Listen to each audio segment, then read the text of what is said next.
నమస్తే నాగేశ్వర్ కార్యక్రమానికి స్వాగతం. నేను రవిశంకర్ బిళ్ళ. ప్రొఫెసర్ గారు మనతో జాయిన్ అయ్యారు. నమస్తే నాగేశ్వర్ గారు. ఇరాన్ అణు కేంద్రాలపై అమెరికా బాంబుల వర్షం కురిపించింది. ఫోర్డో, ఇస్ఫహాన్ అండ్ నతాంజ్ అణుక్షేత్రాలపై దాడి చేసింది. ట్రంప్ ప్రకటించారు సార్, దాడుల తర్వాత ఇరాన్ అణు కార్యక్రమాన్ని నాశనం చేశాము అని చెప్పేసి. సో ఇరాన్పై దాడి చేసిన అమెరికా తన లక్ష్యాల్ని సాధించిందా అంటే ఏం చెప్తారు? అంటే మీరు అన్నట్లు అమెరికానేమో క్లెయిమ్ చేసుకుంటుంది, అంటే ఇరాన్ న్యూక్లియర్ ప్రోగ్రామ్ ఇక ముందుకు సాగదు, మేము పూర్తిగా ధ్వంసం చేశాము, అందువల్ల ఇరాన్ న్యూక్లియర్ ఫెసిలిటీస్లో కీలకమైన ఫోర్డో, నటాంజ్, ఇస్ఫహాన్ ఈ మూడు కూడా చాలా కీలకమైనవి, మూడింటిని కూడా అంతం చేశామన్నది అమెరికా వాదన. కానీ దీనిపైన భిన్నమైన కథనాలు, భిన్నమైన అంచనాలు ఉన్నాయి.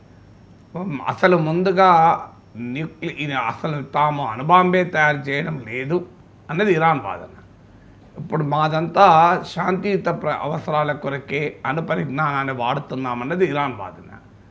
ఇరాన్ వాదన ఎంత నిజమో, అమెరికా వాదన ఎంత నిజమో మనకు తెలియదు. కానీ America direct intelligence Tulsi Gabbard అది యుఎస్ సెనేట్ కమిటీ ఇంటెలిజెన్స్ కమిటీకి ఇచ్చిన నివేదికలు, అంటే అమెరికన్ పార్లమెంట్కి ఇచ్చినటువంటి వాంగ్మూలంలో అమెరికన్ ఇంటెలిజెన్స్ అంచనా ప్రకారం ఇరాన్ అణుబాంబు తయారు చేయడం లేదు అని ఎవరు సర్టిఫై చేశారు? US Director of National Intelligence certify చేశారు. తర్వాత Iran nuclear non proliferation treaty member ఎన్పిటిలో సభ్యదేశం చెందినటువంటి అణు సదుపాయాలు, న్యూక్లియర్ ఫెసిలిటీస్ అన్నీ కూడా నిరంతరం ఇంటర్నేషనల్ ఆటమిక్ ఎనర్జీ ఏజెన్సీ పర్యవేక్షణలో ఉంటాయి. ఐఏఈఏ ఇది అమెరికా ఇన్ఫ్లుయెన్స్లో నడిచే nuclear watch dog. So IAEA ప్రతి రెగ్యులర్గా ఇన్స్పెక్షన్లు చేస్తూ ఉంటుంది.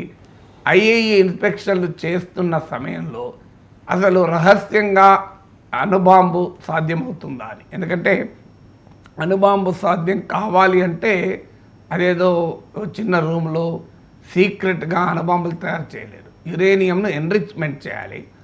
ఇప్పుడు దాన్ని 90% స్థాయికి ఎన్రిచ్మెంట్ చేస్తే దాన్ని వెపన్ గ్రేడ్ ఫిసైల్ మెటీరియల్ అంటారు. అంటే అణు విచ్ఛిత్తికి, న్యూక్లియర్ ఫిషన్కు కావలసినటువంటి స్థాయిలో ఆ యురేనియం, ఆ ఫ్యూయల్ అనేది తయారవుతుంది. దాన్నే 90% ఎన్రిచ్మెంట్ అంటారు. సో ఇప్పటి వరకు ఇరాన్ దగ్గర 60% వరకు ఎన్రిచ్ చేసిన యురేనియం ఉంది అని. ఈ 60% కూడా న్యూక్లియర్ పవర్ అవసరాలకు మించింది.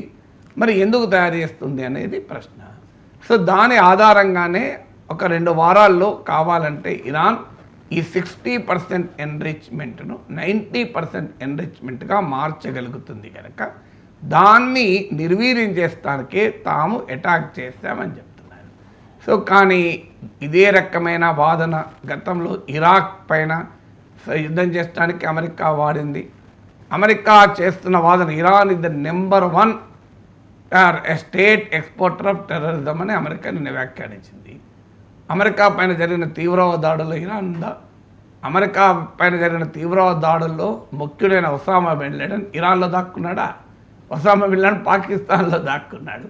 మనకందరికీ తెలిసింది Pakistan is the number 1 state sponsor of terror. కానీ Donald Trump I love Pakistan అంటున్నాడు. ఇరాన్ మాత్రం number 1 state sponsor of terrorism అంటున్నాడు. ఎలా నమ్మగలం?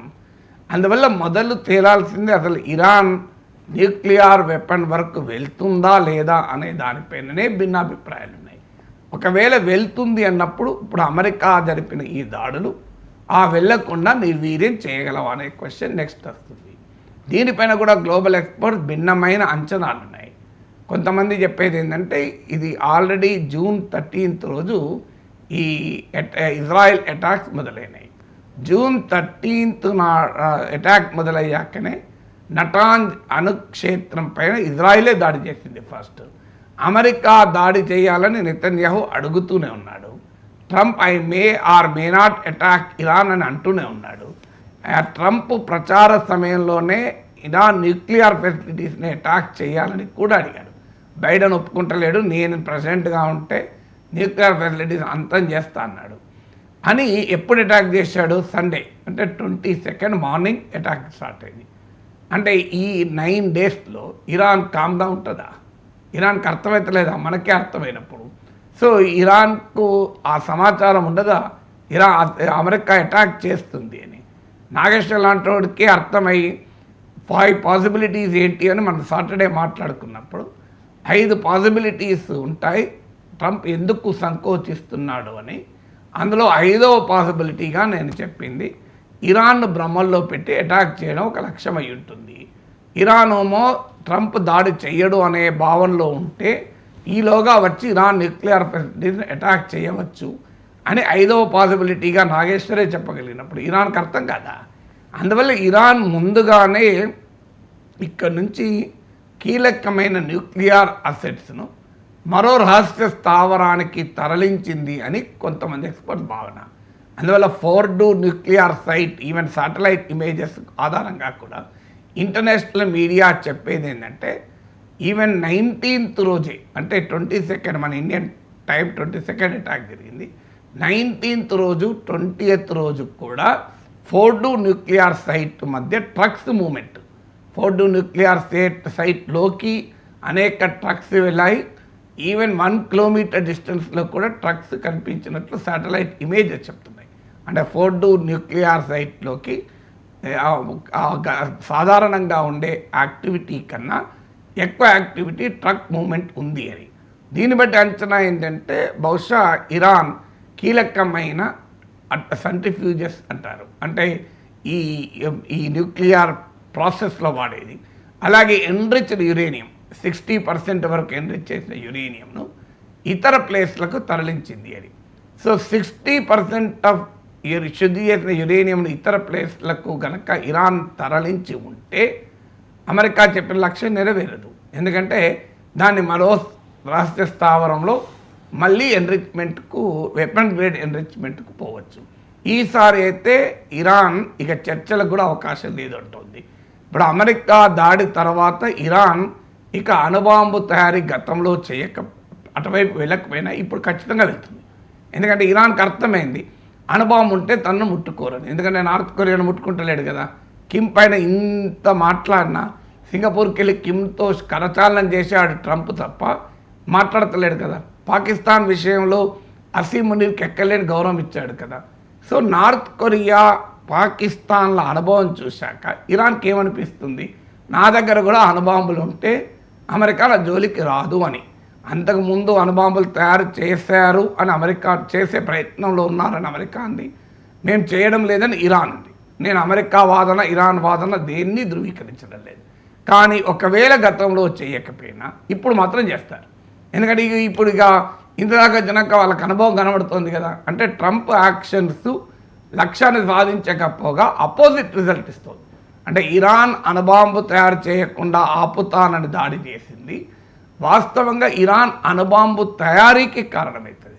ఎందుకంటే ప్రెసిడెంట్ ఒబామా ఉన్నప్పుడు ఇరాన్తో కుదుర్చుకున్న న్యూక్లియర్ డీల్ వల్ల ఇరాన్ న్యూక్లియర్ ప్రోగ్రాం ఆగింది. వాస్తవానికి ట్రంప్ ఆ న్యూక్లియర్ డీల్ నుంచి ఏకపక్షంగా వైదొలిగిన తర్వాతనే ఇరాన్ న్యూక్లియర్ యురేన్ ఎన్రిచ్మెంట్ 60% వరకు పెంచింది. అందువల్ల ఇప్పుడు ఈ దాడితో ఇక ఇరాన్ ఎవరి మాట వినే ప్రసక్తే ఉండదు. అందుకే న్యూక్లియర్ నాన్ ప్రొలిఫరేషన్ ట్రీటీ ఎన్పిటిలో కూడా మేము ఉండము అంటుంది. అంటే ఎన్పిటిలో కూడా ఉండకపోతే international atomic energy agency inspection ఉండవు, ఆబ్లిగేషన్లు ఉండవు. అంటే ఐఏఈఏ ఇన్స్పెక్షన్ ఉండగానే ఇరాన్ సీక్రెట్గా న్యూక్లియర్ బాంబ్ తయారు చేయడానికి వెళ్తే ఇప్పుడు ఐఏఈ ఇన్స్పెక్షన్ లేకపోతే ఇంకా ప్రాబ్లం లేదు కదా. ఈలోగా రష్యన్ మాజీ president, Russian security council member, president పుటిన్కు సన్నిహితుడైనటువంటి డిమిట్రీ మెద్వెదేవ్ అయితే అనేక దేశాలు ఇరాన్కు న్యూక్లియర్ ఆయుధాలు ఇస్తుంది అని కూడా వ్యాఖ్యానించాడు. అందువల్ల ఇప్పుడు ట్రంప్ ఏ లక్ష్యం సాధించినట్లు, ఇరాన్ అణు కార్యక్రమాన్ని ఏమైనా బ్రేక్ చేశాడా, ఇంకా వాస్తవానికి పెంచడమే కాదు. దీని ఇంప్లికేషన్స్ ఏంటంటే, ఒకటి ట్రంప్ను ఇక ఎవరూ నమ్మరు. ఎందుకంటే ట్రంప్ ఒకవైపు 6 రౌండ్లు చర్చలు జరుగుతుండగా ఇరాన్ పైన అటాక్ చేశాడు. ఇరాన్ అమెరికా పైన ఏ దాడి చేయలేదు. ఇరాన్ పైన ఇజ్రాయిల్ దాడి మొదలుపెట్టింది June 13th. అంతకుముందు మీకు ఇరాన్ అటాక్ చేసిన ప్రొవొకేషన్ కూడా లేదు, కానీ ఇజ్రాయిల్ మొదలుపెట్టింది. మొదలుపెట్టినాక American foreign minister Mark Rubio ఏమన్నాడు, ఇరాన్ నేను వార్నింగ్ ఇస్తున్నాం, ఈ దాడిలో మాకు సంబంధం లేదు, ఇది ఇజ్రాయెల్ మాత్రమే జరిపింది. ఇరాన్ కానీ అమెరికన్ స్థావరాలను అటాక్ చేస్తే బీభత్సంగా అటాక్ చేస్తామని. కానీ ఇరాన్ అమెరికా స్థావరాలను అటాక్ చేయలేదు, ఓన్లీ ఇజ్రాయెల్ పైన అటాక్ చేసింది. అయినా అమెరికా ఎలాంటి ప్రొవొకేషన్ లేకుండా ఎక్కడ అమెరికా పైన ఇరాన్ అటాక్ చేయలేదు, వెళ్ళి ఇరాన్ న్యూక్లియర్ ఫెసిలిటీస్ని ధ్వంసం చేసింది.